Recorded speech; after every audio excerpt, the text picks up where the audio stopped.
Good evening, good night. So today it is day, I want to say 9 of the Ikdane Burnout series.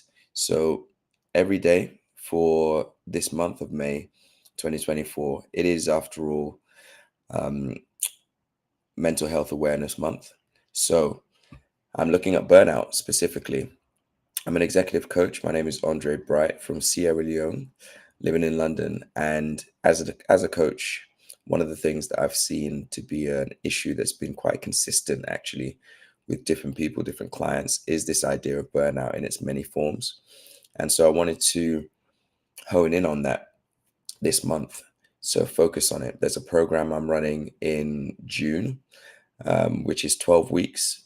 It will take you from start to finish. It will teach you everything you need to know about burnout, but specifically how to get out of it, how to avoid it, how to keep it at bay. There's tips and tools and sequences that you can do when you feel burnout coming on to um, get rid of it basically and to avoid it coming close to you in the first place. One of the things I've realized is there's going to be lots of things that life is going to throw at you. Just in general, life is going to throw everything at you. And there's going to be certain things where, okay, cool, you're going to use this tool this time and it's going to be really functional, really well.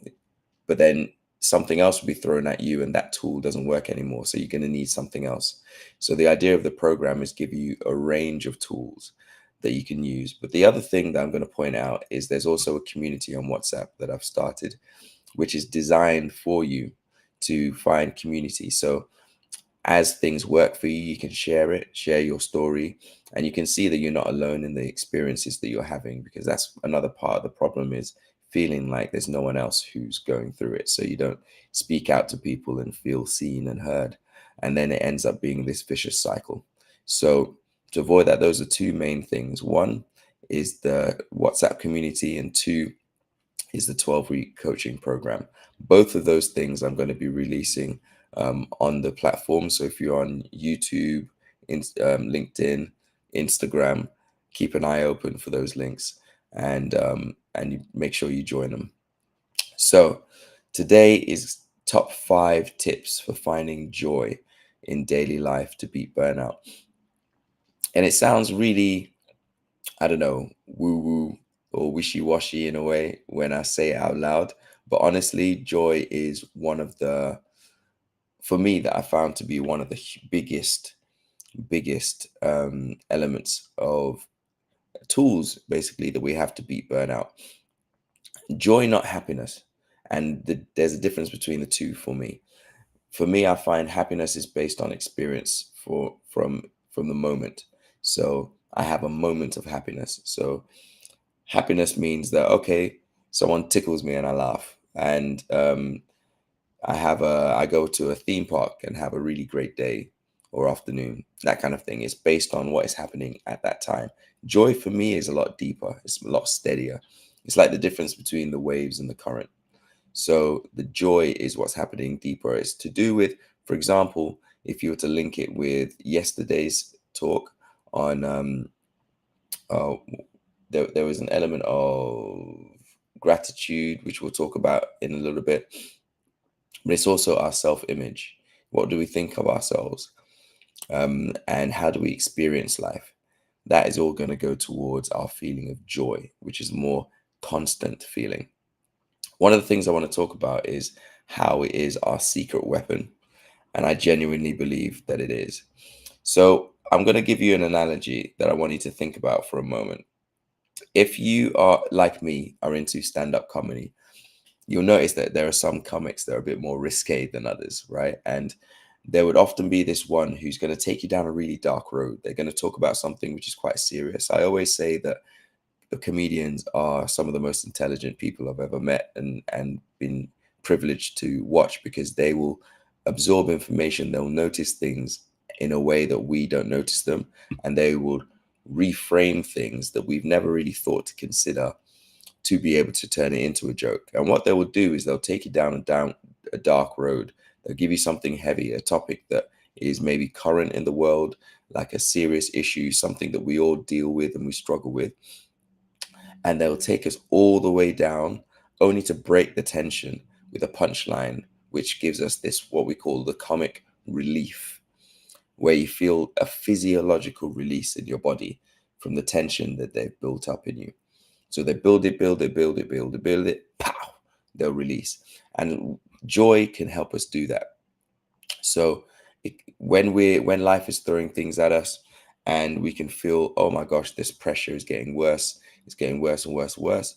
Joy can help us to release that, and that release can help us complete our stress cycle. Okay, so stress itself is caused by prolonged tension in the body, and I always give this idea of this fizzy bottle analogy because for me it's such a simple way of describing it. If you imagine a bottle of Coke or whatever you have, something carbonated, anything that happens to you is like shaking that bottle. And every time something happens, it's another shake of the bottle. What's going to happen over time is that the pressure is going to build up within that bottle. And only two things really are going to happen. One is that bottle is going to explode. And two, the drink is going to go flat. Neither of those things is what you want to happen to you if you consider yourself to be that bottle in this analogy. So how do we stop that? Is we release the tension. You open a little bit of air, let it out so that those things don't happen. And joy is like unscrewing that cap a little bit, or at least having it in such a way that it doesn't build up in the first place. So today we're going to be talking about joy and how to bring it into your daily life. And bearing in mind that joy is not the only way to release the pressure in that cap, but it's my favorite. So number one is something I used to do online for the longest time: gratitude. I used to have this gratitude attitude daily vlog where I'd come online and I'd talk about one thing I was happy about, or one thing I was grateful for, should I say. And the idea with this gratitude practice is to start each day by reflecting on and appreciating the positive things in your life, no matter how small. And the idea is to cultivate a mindset of gratitude and positivity. I found it to be a bit like a muscle, like you train it, you get used to it, it gets better. The more you train it, the stronger it becomes, so that you can do it all the way through. One of the things that my mum taught me is that it's not what happens to you, but it's how you recover from it that builds you. That what's the word she used? It's not what happens to you, but what you do about it that forms you, right? So, one of the things about joy and gratitude is that it helps you look at what is actually going right, but then also looking at it as a glass full, glass empty. What's really important to note at this point is that our perspective can change everything. So, I was reading this book, and one of the things they talked about is if you're an alien and came to the earth and just observed humanity without the context of culture, history, etc., you just look at what is happening, which is the objective truth. But then we as people, our perspectives, our beliefs, etc., and our way of imagination add meaning to things. And it's often the meaning that makes it that carries the load, if you will. And we can do this with anything. If I lose my job, it's like, okay, cool, I lost my job. It doesn't have to be destructive. It's only when we think about, okay, it means that I won't be able to bring in this income. It won't be able to support the family. I need to find another job, and et cetera, et cetera. And then our mind goes down this path, this tunnel, and it adds on to the effect. But if we one of the things I've learned is that we can choose how our mind reflects on these issues, these events. So if I have a good relationship with gratitude, then I can flip this idea and turn it into an opportunity. So, for example, if I was to be in a state where I'm walking out of that job now, and I don't have anything lined up, I can choose, and we don't realize it's a choice, but we can think to ourselves, okay, this is the end of my life. I've lost everything, and et cetera, et cetera, et cetera. Or I can choose for it to be, this is an opportunity to find something better. I was not well suited in that space. I was held. And it's funny because we can feel that way, the negative way, even if we didn't like the job in the first place. We can lose it and still feel dread, right? Because of the other things that we're going to end up thinking about. But we can choose to be like, okay, this is an opportunity to do something I do like, right? Um, we can choose to think to it, to think to ourselves that that means I'm a failure. And we can choose to look at it and say, okay, this is one thing that I can tick off the list that doesn't work for me, right? The gratitude can help us choose. It can help us choose how we're going to think about things. And I found that to be so important in terms of my mental health, but then also keeping away from burnout. The moment we choose the negative and we continue down that road, it's going to add pressure. It's going to be another shake on that fizzy bottle. And the thing that happens with that fizzy bottle analogy is things don't have to happen to us for that bottle to shake. We just need to think about it for that bottle to shake. And if you're an overthinker, then it means that you're constantly shaking that bottle through every day, every week, every month, every year, to the point where it's going to increase the likelihood of that bottle exploding. So gratitude can help us to build joy to avoid burnout. Number two is mindful awareness, right? So this means paying attention to the present moment. It's a curse and a blessing having this imagination that we have as human beings, because it means that we can look into the past and have regret and memories, which means that the positive and negative experiences get brought into our current experience. But then we can also have fear and anxiety of the future, which means that the negative feelings, that things that haven't even happened yet, we can bring into the present.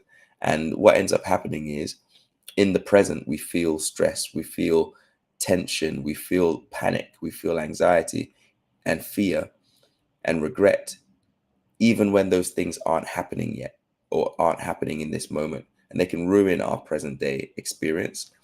And when this happens, it means we can go daily by experiencing things that have happened already or haven't happened yet as if they're happening now. And the pressure of that can take us to burnout. So being mindful, bring yourself into the present moment and engaging fully in your daily activities. If you're spending your time with your children or your friends or your family, be present. Think about them in the moment. Right now, you're not paying your bills. Right now, you're not thinking about your job opportunities. Right now, you're not thinking about that project at work. Right now, you're not thinking about that event that's happening halfway across the world.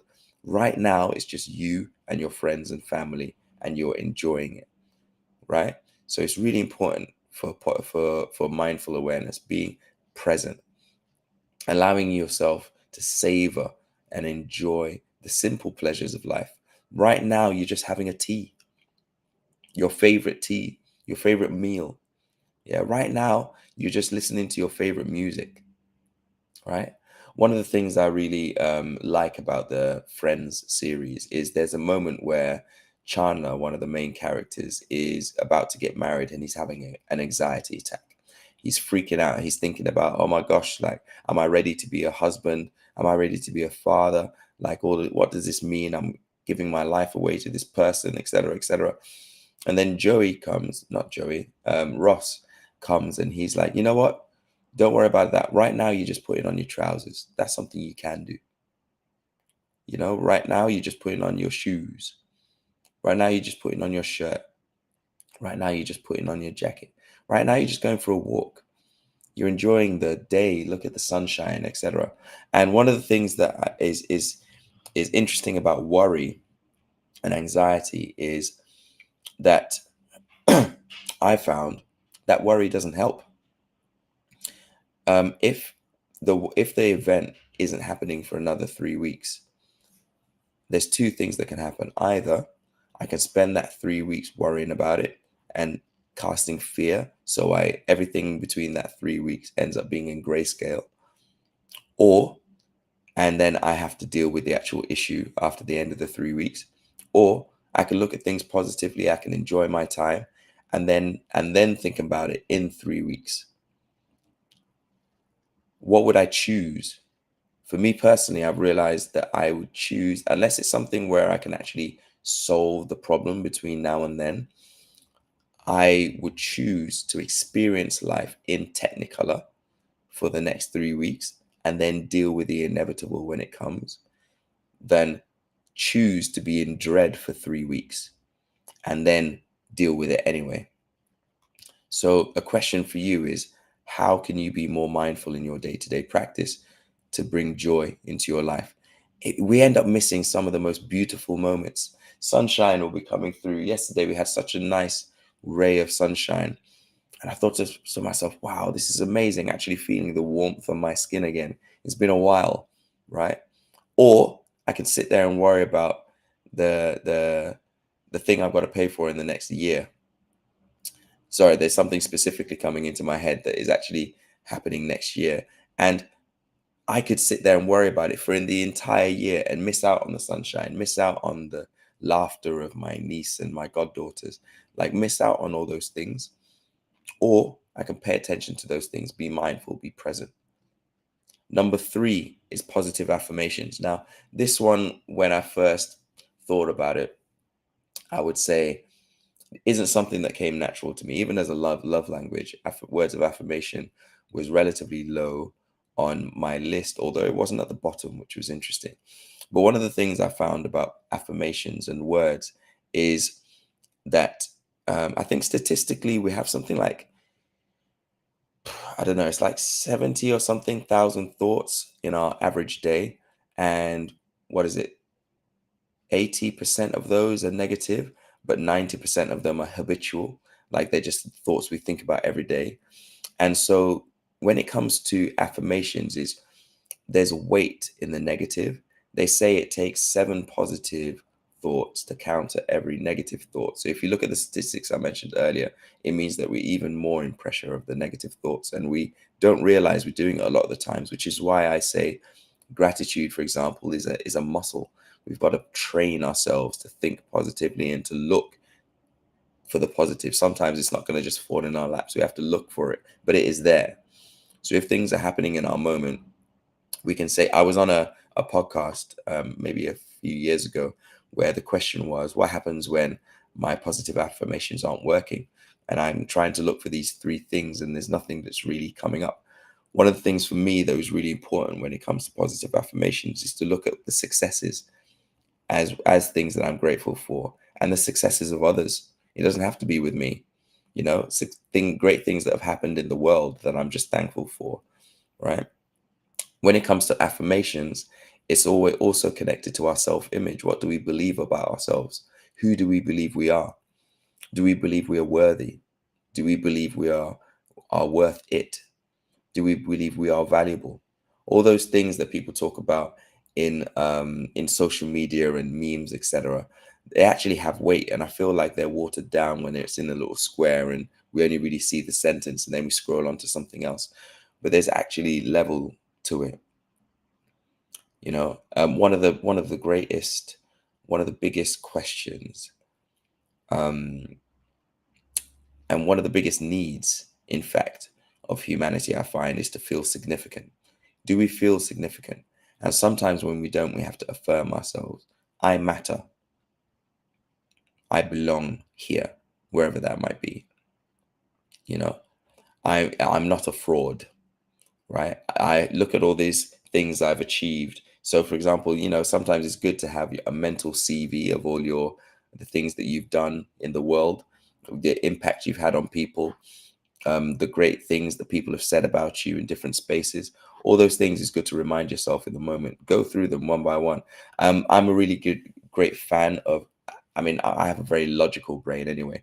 One of the things that happens when I feel imposter syndrome is I just go through in my mental all the facts, all the figures, all the stats. So for example, it's like, okay, right now I don't feel adequate in this space, right? But then I'll be like, okay, cool. But I have been doing this for 15 years, which means I've done my 10,000 hours and I know exactly what I'm doing because I can walk into this space and not have to plan it. I can deliver a session, a class, or whatever off the top of my head because I'm that experienced. I've constantly been getting good feedback from everyone I've taught so far. These are the things that people have said about me over the last 3 weeks that I haven't even got round to responding to yet. I just keep going down and thinking to myself, okay, these are the objective truths. These are the things that have happened. And then after a while, my mind starts to reform itself. It starts to restructure. It starts to attach to the positive thoughts and the affirmations I'm giving to myself. I am worth it. I am worth this fee that I'm charging to this client.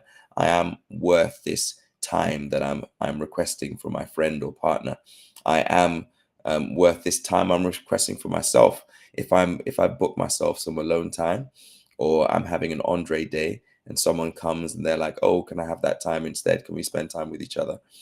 I'll be like, no, actually, no, I booked it for my time. Maybe we can um, do something on another day. I am on my priority list because I am a priority and I'm worth being on that list.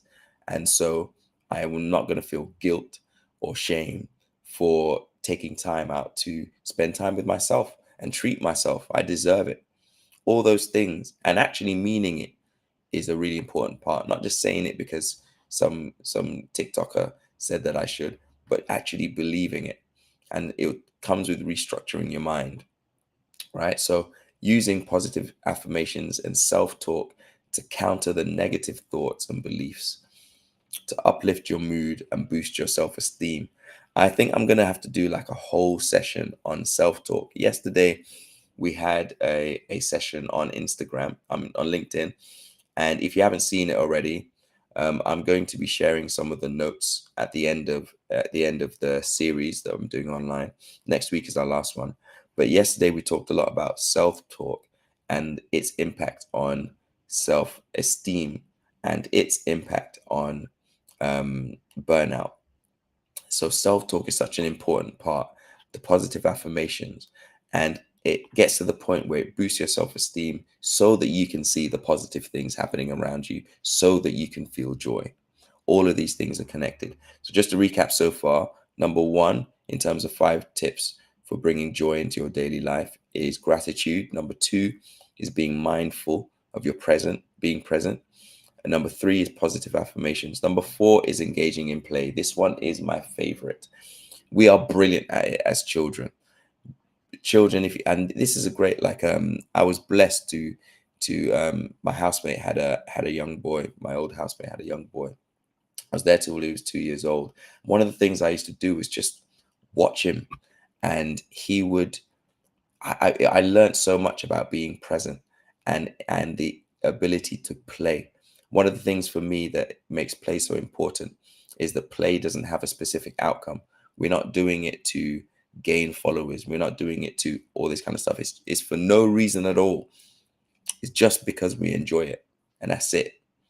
And that is different to work. Work being something that we're doing because we're either trying to make money, we're trying to make an impact into the world, all that kind of stuff, to the point where I actually say work play balance. I don't like the idea of work life balance. And I talk about this a lot, but the idea of making work as big as life for me is the first domino to burnout, because then you start to sacrifice your life for work. And instead, I try to put play and work beneath life. Both are part of life. Not none neither of them is the complete level of life. Definitely, and pure curiosity as well. Curiosity is like such a phenomenal element of all of this. Like, can you just be curious and say, okay, this is happening, I wonder what that could lead me to. I wonder where this goes. Taking a different route home one day, or asking someone a question that you're just curious about, and you don't necessarily ask it because you want to build a relationship with this person or change their life. You're literally just curious. I wonder where this goes. You know, if there's something, if you watch children, right? They are learning about the rules of the world, how things work, right? Oh, is this edible? Oh, okay, no, it's not, right? Is this hot or cold? Like, is this hard or soft? Everything they do, and it's one of these things that is the catch-22 when kids, for example, knock things over or bite something or throw something. They're learning, and so we can often respond to them and saying, why do you do that? The reason is because they're learning. How do you know that that you're not meant to throw something? There's no reason why you would know that as a child. You just do it. And it's not to say obviously we go around doing crazy stuff, but it's to be curious, to allow ourselves to be playful, right? What would happen if we just burst into laughter and joy and song and brought paint into our lives and music and that's one of the reasons why I really love art as part of this is to do things. I'm living in London right now, and there's so much opportunity to do random stuff. Went roller skating recently to Roller Nation and all these things, like that you can do to just bring joy into your life and inject a little bit of joy into your life. you know um Put an alarm on your phone, and when it goes off, do something crazy that makes you laugh. Call that friend who you always enjoy spending time with. And when you're going to, if you have a day off, go for a walk and go to a playground and go on the swings, go on the slide, all those things that you used to love. Bring those back again. There's something about connecting with your inner child, because I feel like our inner children really got it. And children in general, they really get it in terms of how to experience life. As we get older, the responsibilities build on. We start to think about all our impact and the meaning that we've added on things, and it can really rob us of joy.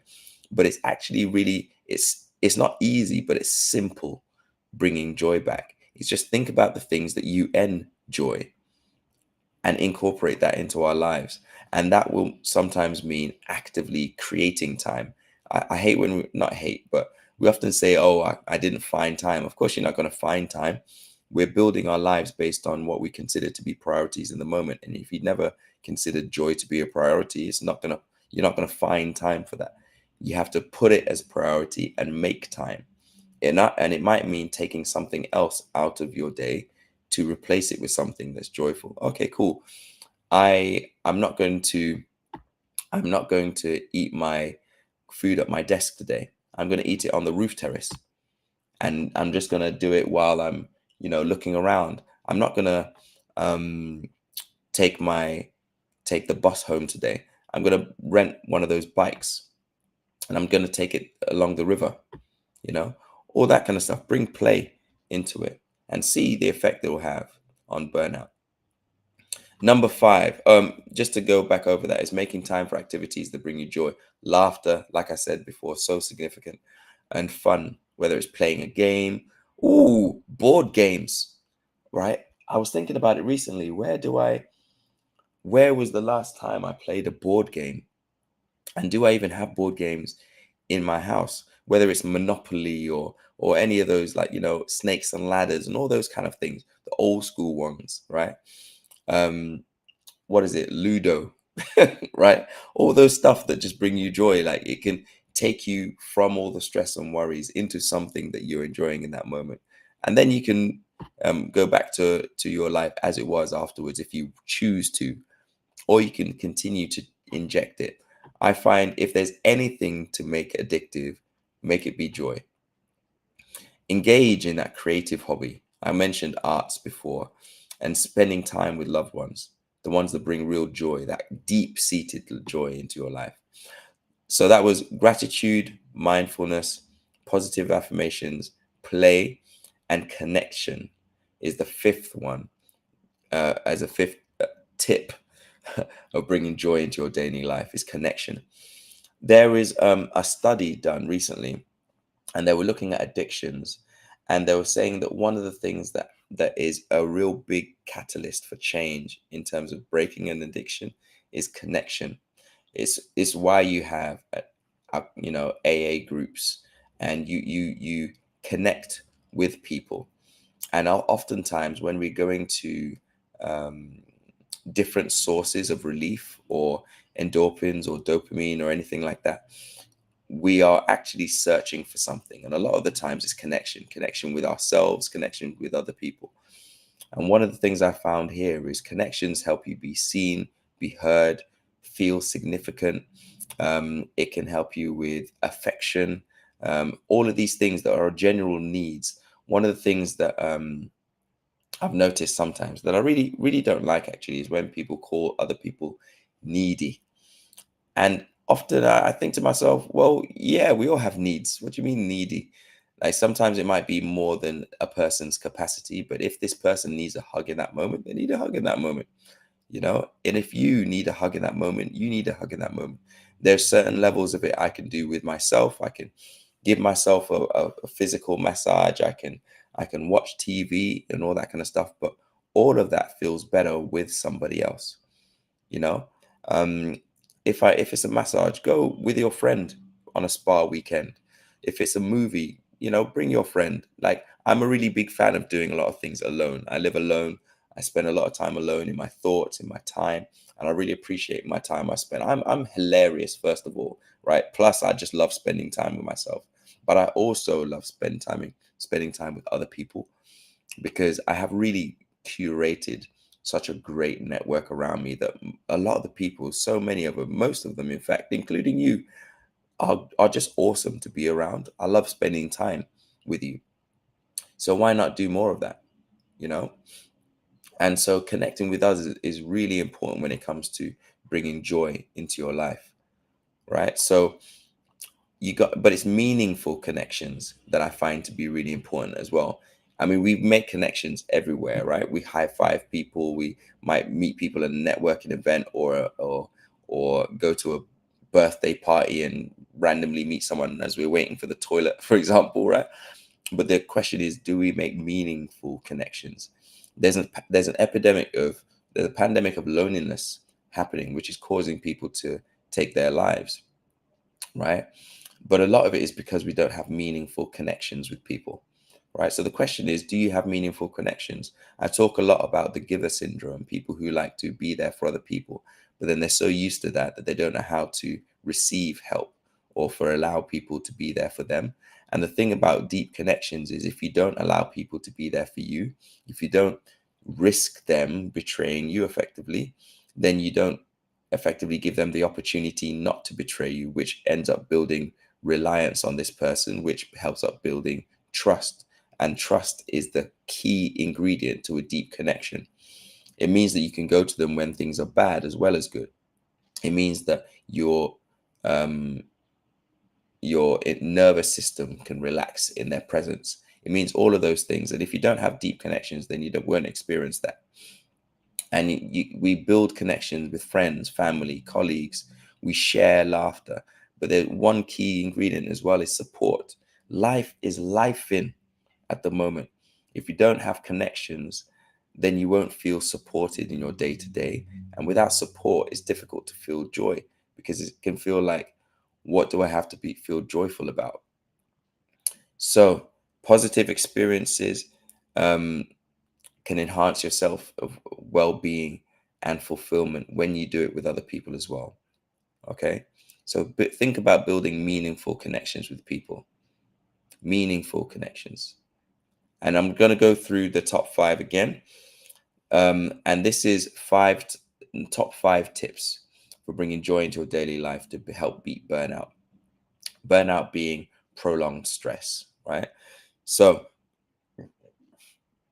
and sorry again, burnout has three elements. One, emotional exhaustion, caring too much for too long.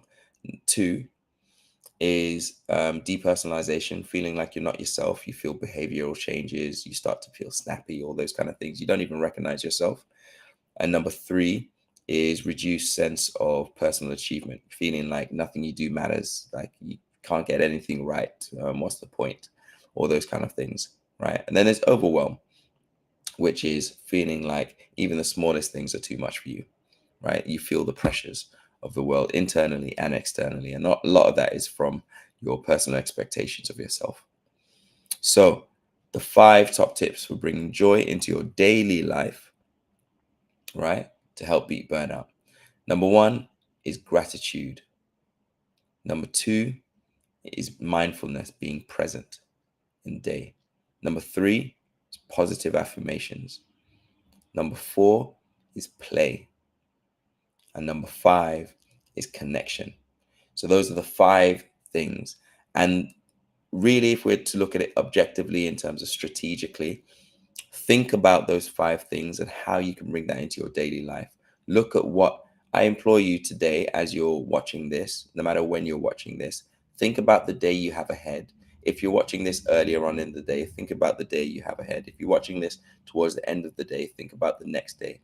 Think ahead at the opportunities you will have to bring any of these five, all of these five, into your day. You know, are you going to take time to smell the roses?